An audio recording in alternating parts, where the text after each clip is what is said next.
കർത്താവിൻ്റെ പരിശുദ്ധമായ നാമത്തിന് സ്തോത്രം ചെയ്യുകയും സ്തുതിക്കുകയും ചെയ്യുന്നു. തിരുസന്നിധിയിൽ അനുഗ്രഹീതമായ നല്ല ദിവസം, മഹാദൈവത്തിൻ്റെ കരുണാകടാക്ഷങ്ങളാൽ നമുക്ക് ഈ ഭൂമിയുടെ മുഖത്തൊരു ദിവസം കൂടി ദൈവം തരികയാണല്ലോ. സന്തോഷമുള്ള ഈ ദിവസം ഏറ്റവും ധന്യമാക്കുക എന്നുള്ളത് നമ്മുടെ കടപ്പാടാണ്.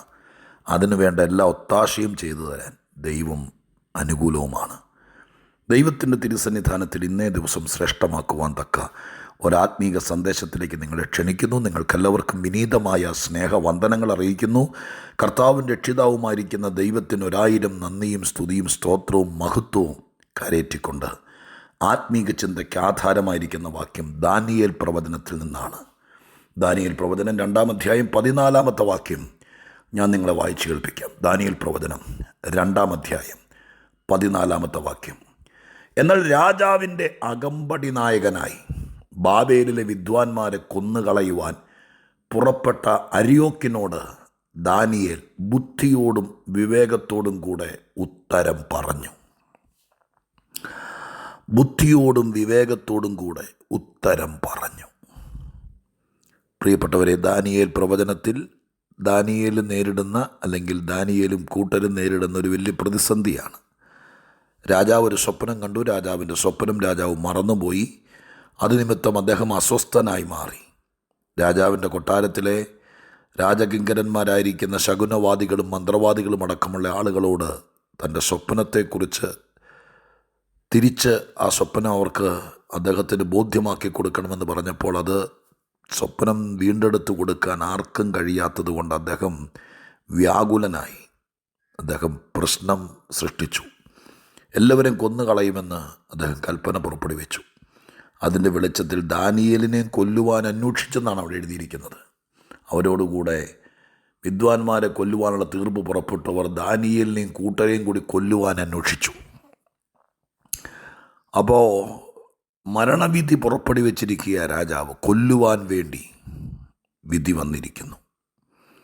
അപ്പോൾ ദാനിയേലിനെ അന്വേഷിച്ച് ആരാച്ചാരിറങ്ങിയിരിക്കുക. ആ സ്ഥിതി ഒന്ന് ആലോചിച്ച് നോക്കി. ആരാച്ചാരുടെ മുമ്പ് അര്യോക്ക് എന്ന് പറയുന്ന ഒരു സേനാധിപതിയാണ്, അദ്ദേഹത്തെയാണ് ഏൽപ്പിച്ചിരിക്കുന്നത് എല്ലാവരെയും കൊന്നേക്കാൻ. ശരിക്കും ആ വാക്ക് അങ്ങനെ തന്നെ പറയാം. കൊല്ലുവാൻ വാളുമായി വരുന്ന ആരാച്ചാരുടെ മുമ്പിൽ ദാനിയേൽ ചെന്ന് പെടുന്നു.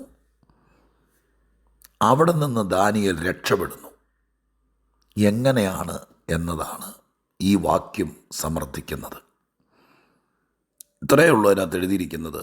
ദാനിയേൽ ബുദ്ധിയോടും വിവേകത്തോടും കൂടെ ഉത്തരം പറഞ്ഞതുകൊണ്ട് എന്നെഴുതിയിരിക്കുന്നു. പ്രിയപ്പെട്ടവരെ, ആ വാക്യത്തെ ഞാൻ ചേർത്ത് പിടിച്ചുകൊണ്ട് ചില കാര്യങ്ങൾ ഇന്ന് നമ്മളോടുള്ള ബന്ധത്തിൽ പറയാം. നമുക്ക് നേരെ വാള് മൂരിപ്പിടിച്ചുകൊണ്ട് ഒരു ആരാച്ചാരം, ഒരു അര്യോക്ക് വരുന്നൊന്നുമില്ല. പക്ഷെ നിങ്ങൾ ചിന്തിച്ചിട്ടുണ്ടോ, ഒരു ജീവിതം പൂർത്തിയാക്കണമെങ്കിൽ എന്തോരം കാര്യങ്ങൾക്ക് ഉത്തരം കണ്ടെത്തിയെങ്കിലാ, എത്ര കാര്യങ്ങൾക്ക് ഉത്തരം പറഞ്ഞെങ്കിലാ സ്വസ്ഥതയോടെ സമാധാനത്തോടെ ജീവിതം കഴിച്ചു കൂട്ടാൻ പറ്റുന്നത്. എത്രയോ പേര് എന്നോട് പറഞ്ഞിട്ടുണ്ട്, എൻ്റെ പാസ്റ്ററെ എന്നാ മറുപടി പറയുമെന്ന് എനിക്കറിയില്ല, എനിക്ക് പേടിയാകുന്നു, അയ്യോ എന്തോ മറുപടി പറയുമെന്ന് എനിക്കറിയില്ല.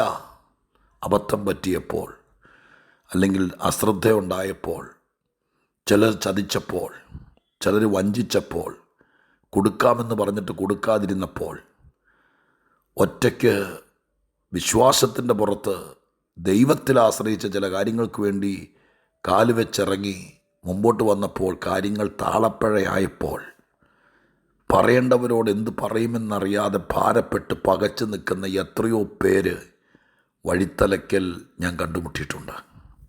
ഉത്തരം പറയാനില്ല, എന്ത് ചെയ്യണമെന്നറിയില്ല, ഉത്തരം കണ്ടെത്താൻ കഴിയുന്നില്ല. പ്രിയപ്പെട്ടവരെ, ഒരു കാര്യം നമ്മൾ സമ്മതിച്ചേ പറ്റൂ. ഒരുപാട് കാര്യങ്ങളുടെ ഉത്തരം കണ്ടെത്തിയെങ്കിലേ ജീവിതം വിജയിക്കാൻ പറ്റുള്ളൂ. ഇന്ന് മെയ് മാസത്തിലെ 8-ാം തീയതി ദൈവത്തിൻ്റെ വചനം കേട്ടുകൊണ്ടിരിക്കുമ്പോൾ നിങ്ങൾ ഉത്തരം മുട്ടി നിൽക്കുന്നൊരു മനുഷ്യനാണോ? ഉത്തരം കണ്ടെത്താൻ പറ്റാതെ എന്തോ ചെയ്യുമെന്നറിയാതെ ഒരു വലിയ ബ്ലാങ്കായ, മുമ്പോട്ട് പോകാൻ പറ്റാത്ത ഇരുണ്ട ഒരു വലിയ മേഖലയിൽ ഒറ്റപ്പെട്ട് നിൽക്കുന്ന ആളാണോ? ചിലർ ചോദിക്കും, നീ എങ്ങനെ ജീവിക്കും? ഉത്തരവില്ല. എങ്ങനെ ഇതിനകത്ത് രക്ഷപ്പെടും? ഉത്തരവില്ല. ചിലരോട് നമ്മൾ കാശ് കടം മേടിച്ചു, തിരിച്ചു കൊടുക്കാൻ പറ്റിയില്ല. അവർ ചോദിക്കുന്നു, നീ എങ്ങനെ തരും? ഉത്തരവില്ല. ഉത്തരം മുട്ടി നിൽക്കുന്ന ആരെങ്കിലും എന്നെ കേൾക്കുന്നുണ്ടോ? ഇത്ര വലിയ വിഷയത്തിനകത്ത് ചെന്ന് അകപ്പെട്ടു പോയി. എങ്ങനെ ഇനി തല ഊരിയെടുക്കും? കോടിക്കണക്കിന് ബാധ്യതയായി, പലരുടെ കയ്യിലായിപ്പോയി.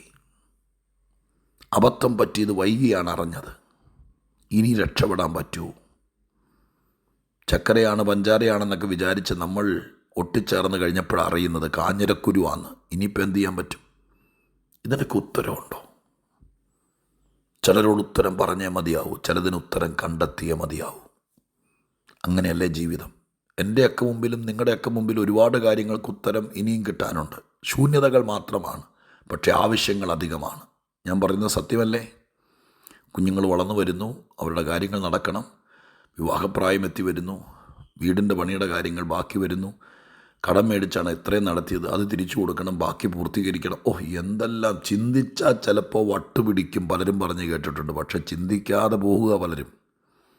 ഈ ദിവസങ്ങളിൽ ഇങ്ങനെ ഒരു പ്രയാസത്തിൻ്റെ നടുവിൽ എന്തുത്തരം പറയുമെന്നറിയാതെ, എങ്ങനെ ഇതിനൊക്കെ മറുപടി കണ്ടെത്തണമെന്നറിയാതെ ഭാരപ്പെടുന്ന ആരെങ്കിലും ഇന്ന് കേൾക്കുന്നുണ്ടാകും. ഇല്ലെങ്കിൽ ഈ ഒരു വാക്യം ശ്രദ്ധയിൽപ്പെടുത്തത്തില്ല ദൈവം. പ്രിയരെ, ഞാൻ ഈ പുസ്തകത്തിൽ കണ്ടൊരു സത്യം പറയാം. ഈ ജീവിതത്തിനകത്ത് ഉത്തരം മുട്ടി നിന്ന് ഒരുപാട് പേർക്ക് ഉത്തരവുമായിട്ട് വരുന്നൊരു ദൈവത്തെ, മറുപടിയുമായി 1000 ചോദ്യങ്ങൾക്ക് മറുപടി തന്നൊരു ദൈവത്തെ, ചോദ്യങ്ങൾ ചോദിച്ച് കുഴയ്ക്കുന്ന ആളുകൾ ലോകത്തിലുണ്ട്. ചില ആളുകളെ സൃഷ്ടിച്ചിരിക്കുന്നത് തന്നെ ചോദ്യം ചെയ്യാനാണ് നമുക്ക് തോന്നിപ്പോവും. ചോദ്യങ്ങളും മാത്രമായിട്ട് നമ്മളെ അഭിമുഖീകരിക്കത്തുള്ളൂ. എപ്പോൾ ഒരു നല്ല കാര്യം, ഒരു നല്ല വാക്ക്, ഒരു സ്വാന്തനം ഒരിക്കൽ പോലും പറയാതെ, നീ ഇത്രയും ചെയ്ത്, നീ കാരണമാണ്, നീ ഇങ്ങനെ പറഞ്ഞുകൊണ്ട് ചോദ്യങ്ങളായി ഉത്തരം മുട്ടിപ്പിക്കുന്ന, വായടപ്പിക്കുന്ന ചിലത് കണ്ടേക്കാം, വീട്ടിൽ തന്നെ കണ്ടേക്കാം. പക്ഷേ ഈ ദിവസങ്ങളിൽ എന്തുമാകട്ടെ, അബദ്ധം പറ്റിയതാകാം, മനഃപൂർവ്വം സംഭവിച്ചതാകാം, കൈപ്പഴ പറ്റിയതാകാം, എന്തുമാകട്ടെ, നിങ്ങൾക്ക് തോന്നുന്നു മെയ് മാസത്തിൽ ചില കാര്യങ്ങൾക്ക് ഞാൻ ഉത്തരം കണ്ടെത്തിയേ മതിയാകൂ, ചിലരോട് ഉത്തരം പറഞ്ഞേ മതിയാകൂ? നിങ്ങൾക്ക് തോന്നുന്നോ? എന്തു ചെയ്യും? ഇവിടെ ദാനിയേലിന് ദൈവകൃപയാൽ മരണമാ മാറിപ്പോയട്ടോ. മരണം കൊല്ലാൻ വേണ്ടി അന്വേഷിച്ചെന്നാണ് ഞാൻ വായിച്ചത്. നിങ്ങളും വായിച്ചു നോക്ക്. കൊല്ലുവാൻ അന്വേഷിച്ചു. ഇനി രാജവിധിയാണ്, മോളും താഴെയൊന്നും നോക്കാനില്ല. ആളെ കണ്ടു കിട്ടുക, വാൾ ഊരുക, വീശുക, കഴുത്ത് വെട്ടിക്കളയുക. അതൊക്കെയാണ് രാജകീയ ഭരണത്തിൻ്റെ കാലഘട്ടത്തിലെ പ്രത്യേകത. എൻ്റെ പ്രഭാഷണ ഭാഷയെ പറഞ്ഞാൽ ദാനിയേൽ വാൾ മൊനയുടെ കീഴെ വന്നു. അരിയോക്കിനി അടിയും മോടും നോക്കാനില്ല, വീശിയ മതി വാളൂരി, രാജാവ് കൽപ്പിച്ചിരിക്കുന്നു. പക്ഷെ ഉത്തരം പറഞ്ഞത് നന്നായതുകൊണ്ട് മരണം നീങ്ങിപ്പോയി. അതിനവിടെ എഴുതിയിരിക്കുന്ന വാക്ക് ബുദ്ധിയോടും വിവേകത്തോടും കൂടെ. നമുക്കിന്നൊരു കാര്യം ചെയ്യാം. ഉത്തരം കണ്ടെത്താൻ ബുദ്ധിമുട്ടുള്ള ഒരുപാട് കാര്യങ്ങൾ കണ്ടേക്കാം. ഞാൻ പലരോടും ചോദിക്കും, ഒത്തിരി കടമുണ്ട്, ഇന്ന വിഷയമുണ്ട്, ജോലി പോയിരിക്കുക എന്നൊക്കെ പറയുമ്പോൾ ഞാൻ പലരോടും ചോദിക്കും, എന്തെങ്കിലും ഒരു സാധ്യതയുണ്ടോ? ഇത്രയും കടമുണ്ടല്ലോ, എന്തെങ്കിലും വസ്തു വിൽക്കാനോ അല്ലെങ്കിൽ സ്വന്തക്കാരോ പറയും? ഒന്നുമില്ല, എല്ലാം പോയി. ഒന്നുമില്ല, ഉത്തരവില്ല. എങ്ങനെ ഇത് തീർക്കും? എന്തെങ്കിലും ഒരു മുമ്പിലുണ്ട്? ഇല്ല. പരീക്ഷ എഴുതാൻ ഫീസ് അടയ്ക്കാൻ പോലും പൈസയില്ല. പിന്നെ എങ്ങനെ എന്ത് ചെയ്യും? 5 ലക്ഷം രൂപയുണ്ടെങ്കിൽ ഒരു ജോലി കിട്ടാമെന്ന് പറഞ്ഞു. പക്ഷെ 5 പോയിട്ട് 50 രൂപയില്ല, ഉത്തരവില്ല. എന്നിട്ടും പ്രാർത്ഥിക്കാമെന്ന് വിശ്വസിക്കുന്നവർ, ഞാൻ തറപ്പിച്ച് പറയുന്നു, നിരാശപ്പെടരുത്. ഉത്തരം പലതിനും നമ്മുടെ കയ്യിലില്ല.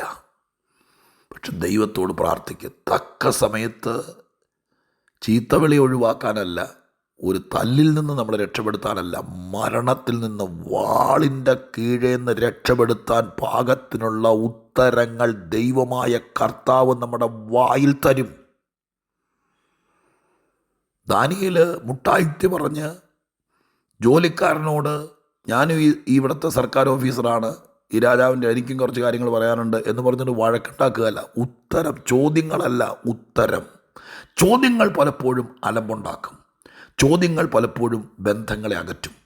ചോദ്യങ്ങൾ പലപ്പോഴും അടിയും പിടിയും ഉണ്ടാക്കും. ചോദ്യങ്ങൾ പലപ്പോഴും ചോദിക്കാൻ വന്നതാണ് ഇത്രയും പ്രശ്നം ഉണ്ടായത്. പക്ഷെ ഉത്തരം കണ്ടെത്തണം. എങ്ങനെ ജീവിക്കും, എങ്ങനെ മുന്നോട്ട് പോകും, ഒറ്റപ്പെട്ടു, കഷ്ടപ്പെട്ടു, പലരും പറ്റിച്ചുകൊണ്ട് പോയി, കിട്ടാൻ സാധ്യതയില്ല, എങ്ങനെ ഉത്തരം തരുന്നൊരുവനുണ്ട്. അവൻ സർവശക്തനാണ്. വാൾമൊനയ്ക്ക് മുമ്പിൽ ഊരിപ്പിടിച്ച വാളിന് കീഴെ ആരാച്ചാരെ പോലെ കയറി വന്ന അരിയോക്കിൻ്റെ മുമ്പിൽ ഉത്തരം പറയാൻ വിവേകവും ബുദ്ധിയും കൊടുത്തൊരു ദൈവമാണ് ഇന്നും നമ്മുടെ ദൈവമായി ജീവിക്കുന്നവൻ. ആ ദൈവം ഇന്നെൻ്റെ പ്രിയപ്പെട്ടവർ അഭിമുഖീകരിക്കുന്ന വിഷയത്തിന് മെയ് മാസത്തിൽ നിങ്ങൾക്ക് ഉത്തരം കണ്ടെത്താൻ, ഉത്തരം പറയാൻ, നിങ്ങളുടെ മുമ്പിൽ തൂങ്ങിക്കിടക്കുന്ന വാള് തട്ടിമാറ്റി അതിൻ്റെ നടുവിലൂടെ ജയാളിയായിട്ട് കയറിപ്പോകാനുള്ള കൃപ തരുന്നൊരു ദൈവമുണ്ട്. അതുകൊണ്ട് പ്രാർത്ഥിക്കുക. ഞാൻ കുറച്ച് നാളായിട്ട് അനുഭവിക്കുന്ന കഷ്ടം എന്ന് തീരും എന്ന് നിങ്ങൾ എന്നോട് ചോദിക്കരുത്. അതിനുത്തരം തരേണ്ടത് ഞാനല്ല, ദൈവമാണ്. എൻ്റെ പിള്ളേർ രക്ഷപ്പെടുമോ എന്ന് നിങ്ങൾ എന്നെപ്പോലൊരു മനുഷ്യനോട് ചോദിക്കരുത്, പ്ലീസ്. എനിക്കിതിന് ഉത്തരവില്ല കർത്താവേ. എന്നെ നാണം കെടുത്തുന്നു പലരും. നീ പ്രാർത്ഥിക്കാൻ പോയിട്ട് നീ ദൈവത്തെ വിളിച്ചിട്ട് എന്നെ എങ്ങനെ, എനിക്ക് ഉത്തരവില്ല. പക്ഷേ എനിക്കിതിന് വിവേകത്തോടും ജ്ഞാനത്തോടും കൂടി ഉത്തരം പറയണം, ഉത്തരം കണ്ടെത്തണം, ഇതിന് മറുപടി ഉണ്ടാകണം. അതിനു വേണ്ടി പ്രാർത്ഥിക്കുക. ഒരു 10 കാര്യം, പാറ പോലത്തെ, കരിങ്കല്ല് പോലത്തെ ഉത്തരം മുട്ടിച്ച വിഷയം മുട്ടയിലിരുന്ന് പ്രാർത്ഥിക്കുക. എനിക്ക് മെയ് മാസം തീരുന്നതിനേക്കാൾ മുമ്പ് അപ്പാ ഇതിന് ചിലരോട് മറുപടി പറയണം. തർക്കത്തിനും വാദത്തിനും വഴക്കിനുമല്ല, എനിക്ക് ഉത്തരം കണ്ടെത്തണം. എനിക്കെന്ത് പറ്റി, എൻ്റെ പിള്ളേർക്ക് എന്ത് പറ്റി, ഞാൻ എന്തുകൊണ്ട് ഇങ്ങനെയായി, എനിക്കിതിൻ്റെ ഉത്തരം കണ്ടെത്തണം. ഇത് തരേണ്ടത് ദൈവമാണ്. വിവേകവും ജ്ഞാനവും തരും. നമുക്ക് ശ്രമിക്കാം, നമുക്ക് പ്രാർത്ഥിക്കാം. ഉത്തരം നാം പലരോടും പറയണം, കണ്ടെത്തണം. അതിൻ്റെ സോഴ്സ് ദൈവമാണ്. പ്രാർത്ഥിക്കട്ടെ. പരിശുദ്ധ ദൈവമേ, ഞങ്ങളുടെ സ്വർഗീയ പിതാവേ, ലോകത്തിൻ്റെ കയ്യിൽ 1000 ചോദ്യമുണ്ട്. പിശാച് ഏദൻ തോട്ടത്തിൽ ഉത്തരം കൊണ്ടല്ല വന്നത്, ചോദ്യം കൊണ്ടാണ് വന്നത്. അന്നു മുതൽ സാത്താനും കൂട്ടരും ചോദ്യങ്ങളുമായി ഞങ്ങളെ ബുദ്ധിമുട്ടിക്കും. പക്ഷെ എല്ലാത്തിനും ഉത്തരം, ഏക ഉത്തരം ക്രിസ്തു എന്ന് ഞങ്ങൾ ലോകത്തോട് വിളിച്ചു പറയുന്നു. ഞങ്ങളുടെ ഉത്തരം എൻ്റെ യേശുവാണ്. ഒത്തിരി പേർക്ക് ഈ മാസം മറുപടി പറയാൻ, ഉത്തരം പറയാൻ കൃപ കൊടുക്കണേ. ഈ വാക്യം വെച്ചാൽ ഞങ്ങൾ പ്രാർത്ഥിക്കുന്നത്. സംഭവിക്കട്ടെ യേശുവിൻ നാമത്തിൽ തന്നെ. ആമേൻ.